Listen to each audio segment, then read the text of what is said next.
پناہ مانگتا ہوں میں اللہ کی شیطان مردود سے۔ شروع اللہ کا نام لے کر جو بڑا مہربان نہایت رحم والا ہے۔ یہ ایک سورہ ہے جس کو ہم نے نازل کیا اور اس کے احکام کو فرض کر دیا اور اس میں صاف صاف آیتیں نازل کی تاکہ تم یاد رکھو۔ بدکاری کرنے والی عورت اور بدکاری کرنے والا مرد جب ان کی بدکاری ثابت ہو جائے تو دونوں میں سے ہر ایک کو 100 درے مارو، اور اگر تم اللہ اور روز آخر پر ایمان رکھتے ہو تو اللہ کے قانون کو نافذ کرنے میں تمہیں ان پر ہرگز ترس نہ آئے، اور چاہیے کہ ان کی سزا کے وقت مسلمانوں کی ایک جماعت بھی موجود ہو۔ بدکار مرد تو بدکار یا مشرک عورت کے سوا کسی سے نکاح نہیں کرتا، اور بدکار عورت کو بھی بدکار یا مشرک مرد کے سوا اور کوئی نکاح میں نہیں لاتا، اور یہ یعنی بدکار عورت سے نکاح کرنا مومنوں پر حرام ہے۔ اور جو لوگ پرہیزگار عورتوں کو بدکاری کا عیب لگائیں اور اس پر 4 گواہ نہ لائیں تو ان کو 80 درے مارو، اور کبھی ان کی شہادت قبول نہ کرو، اور یہی بد کردار ہیں۔ ہاں، جو اس کے بعد توبہ کر لیں اور اپنی حالت سنوار لیں تو اللہ بھی بخشنے والا ہے، مہربان ہے۔ اور جو لوگ اپنی بیویوں پر بدکاری کی تہمت لگائیں اور خود ان کے سوا اور گواہ نہ ہوں تو ہر ایک کی شہادت یہ ہے کہ پہلے تو 4 بار اللہ کی قسم کھائے کہ بے شک وہ سچا ہے، اور 5ویں بار یہ کہے کہ اگر وہ جھوٹا ہو تو اس پر اللہ کی لعنت۔ اور عورت سے سزا کو یہ بات ٹال سکتی ہے کہ وہ پہلے 4 بار اللہ کی قسم کھائے کہ بے شک یہ جھوٹا ہے، اور 5ویں دفعہ یوں کہے کہ اگر یہ سچا ہو تو مجھ پر اللہ کا غضب نازل ہو۔ اور اگر تم پر اللہ کا فضل اور اس کی مہربانی نہ ہوتی تو بہت سی خرابیاں پیدا ہو جاتی۔ اور یہ کہ اللہ توبہ قبول کرنے والا ہے، حکیم ہے۔ جن لوگوں نے یہ بہتان باندھا ہے وہ تمہیں میں سے ایک جماعت ہے، اس کو اپنے حق میں برا نہ سمجھنا، بلکہ وہ تمہارے لیے اچھا ہے۔ ان میں سے جس شخص نے گناہ کا جتنا حصہ لیا اس کے لیے اتنا وبال ہے، اور جس نے ان میں سے اس بہتان کا بڑا بوجھ اٹھایا ہے اس کو بڑا عذاب ہوگا۔ جب تم نے وہ بات سنی تھی تو مومن مردوں اور عورتوں نے کیوں اپنے دلوں میں نیک گمان نہ کیا، اور کیوں نہ کہہ دیا کہ یہ کھلم کھلا بہتان ہے؟ یہ بہتان لگانے والے اپنی بات کی تصدیق کے لیے 4 گواہ کیوں نہ لائے؟ تو جب یہ گواہ نہیں لا سکے تو اللہ کے نزدیک یہی جھوٹے ہیں۔ اور اگر دنیا اور آخرت میں تم پر اللہ کا فضل اور اس کی رحمت نہ ہوتی تو جس شغل میں تم منہمک تھے اس کی وجہ سے تم پر بڑا سخت عذاب نازل ہوتا، جب تم اپنی زبانوں سے اس کا ایک دوسرے سے ذکر کرتے تھے اور اپنے منہ سے ایسی بات کہتے تھے جس کا تم کو کچھ بھی علم نہ تھا، اور تم اسے ایک ہلکی بات سمجھتے تھے، حالانکہ اللہ کے نزدیک وہ بڑی بھاری بات تھی۔ اور جب تم نے اسے سنا تھا تو کیوں نہ کہہ دیا کہ ہمیں شایع نہیں کہ ایسی بات زبان پر لائیں؟ پروردگار تو پاک ہے، یہ تو بہت بڑا بہتان ہے۔ اللہ تمہیں نصیحت کرتا ہے کہ اگر مومن ہو تو پھر کبھی ایسا کام نہ کرنا، اور اللہ تمہارے سمجھانے کے لیے اپنی آیتیں کھول کھول کر بیان فرماتا ہے، اور اللہ جاننے والا ہے، حکمت والا ہے۔ جو لوگ اس بات کو پسند کرتے ہیں کہ مومنوں میں بے حیائی یعنی تہمت بدکاری کی خبر پھیلے، ان کو دنیا اور آخرت میں دکھ دینے والا عذاب ہوگا، اور اللہ جانتا ہے اور تم نہیں جانتے۔ اور اگر تم پر اللہ کا فضل اور اس کی رحمت نہ ہوتی تو کیا کچھ نہ ہوتا، مگر وہ کریم ہے، اور یہ کہ اللہ نہایت مہربان ہے، رحیم ہے۔ مومنوں، شیطان کے قدموں پر نہ چلنا، اور جو شخص شیطان کے قدموں پر چلے گا تو شیطان تو بے حیائی کی باتیں اور برے کام ہی بتائے گا۔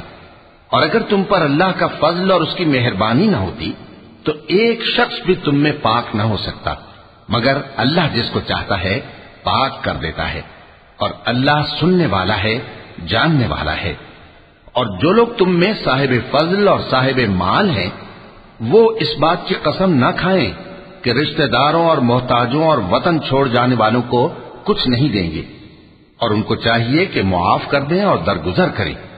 کیا تم پسند نہیں کرتے کہ اللہ تم کو بخش دے؟ اور اللہ تو بخشنے والا ہے، مہربان ہے۔ جو لوگ پرہیزگار اور برے کاموں سے بے خبر اور ایماندار عورتوں پر بدکاری کی تہمت لگاتی ہیں ان پر دنیا اور آخرت دونوں میں لعنت ہے، اور ان کو سخت عذاب ہوگا، یعنی قیامت کے روز جس دن ان کی زبانیں اور ہاتھ اور پاؤں سب ان کے کاموں کی گواہی دیں گے۔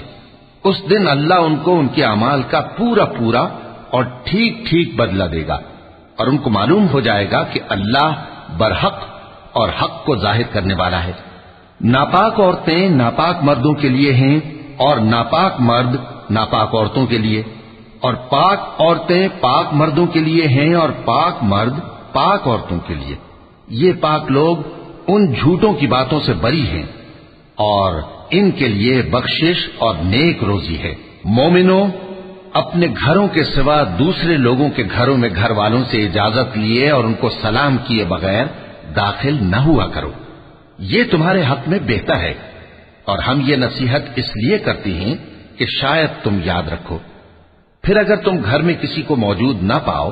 تو جب تک تم کو اجازت نہ دی جائے اس میں مت داخل ہو،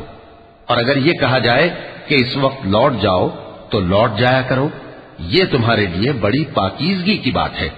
اور جو کام تم کرتے ہو اللہ سب جانتا ہے۔ ہاں، اگر تم کسی ایسے مکان میں جاؤ جس میں کوئی نہ بستا ہو اور اس میں تمہارا اسباب رکھا ہو تو تم پر کچھ گناہ نہیں، اور جو کچھ تم ظاہر کرتے ہو اور جو پوشیدہ کرتے ہو اللہ کو سب معلوم ہے۔ مومن مردوں سے کہہ دو کہ اپنی نظریں نیچی رکھا کریں اور اپنی شرمگاہوں کی حفاظت کیا کریں، یہ ان کے لیے بڑی پاکیزگی کی بات ہے، اور جو کام یہ کرتے ہیں اللہ ان سے خبردار ہے۔ اور مومن عورتوں سے کہہ دو کہ وہ بھی اپنی نگاہیں نیچی رکھا کریں اور اپنی شرمگاہوں کی حفاظت کیا کریں، اور اپنی آرائش یعنی زیور کے مقامات کو ظاہر نہ ہونے دیا کریں مگر جو اس میں سے کھلا رہتا ہو، اور اپنے سینوں پر اوڑھنیاں اوڑھے رہا کریں، اور اپنے خاوند اور باپ اور خسر اور بیٹوں اور خاوند کے بیٹوں اور بھائیوں اور بھتیجوں اور بھانجوں اور اپنی جیسی مومن عورتوں اور لونڈی غلاموں کے سوا نیز ان خدام کے جو عورتوں کی خواہش نہ رکھیں، یا ایسے لڑکوں کے جو عورتوں کے پردے کی چیزوں سے واقف نہ ہوں۔ غرض ان لوگوں کے سوا کسی پر اپنی زینت اور سنگھار کے مقامات کو ظاہر نہ ہونے دیں، اور اپنے پاؤں ایسے طور سے زمین پر نہ ماریں کہ جھنکار کانوں میں پہنچے اور ان کا پوشیدہ زیور معلوم ہو جائے۔ اور مومنوں، سب اللہ کے آگے توبہ کرو تاکہ فلاح پاؤ، اور اپنی قوم کی بیوہ عورتوں کے نکاح کر دیا کرو، اور اپنے غلاموں اور لونڈیوں کے بھی جو نیک ہوں نکاح کر دیا کرو۔ اگر وہ مفلس ہوں گے تو اللہ ان کو اپنے فضل سے غنی کر دے گا، اور اللہ بہت وسعت والا ہے، سب کچھ جاننے والا ہے۔ اور جن کو بیاہ کا مقدور نہ ہو وہ پاک دامنی کو اختیار کیے رہیں یہاں تک کہ اللہ ان کو اپنے فضل سے غنی کر دے۔ اور جو غلام تم سے مکاتبت یعنی مال دے کر پروانہ آزادی کی تحریر چاہیں، اگر تم ان میں صلاحیت اور نیکی پاؤ تو ان سے مکاتبت کر لو، اور اللہ نے جو مال تم کو بخشا ہے اس میں سے ان کو بھی دو۔ اور اپنی باندیوں کو اگر وہ پاک دامن رہنا چاہیں تو دنیاوی زندگی کے فوائد حاصل کرنے کے لیے بدکاری پر مجبور نہ کرنا، اور جو ان کو مجبور کرے گا تو ان بیچاریوں کے مجبور کیے جانے کے بعد اللہ بخشنے والا ہے، مہربان ہے۔ اور ہم نے تمہاری طرف روشن آیتیں نازل کی ہیں، اور جو لوگ تم سے پہلے گزر چکے ہیں ان کی خبریں اور پرہیزگاروں کے لیے نصیحت۔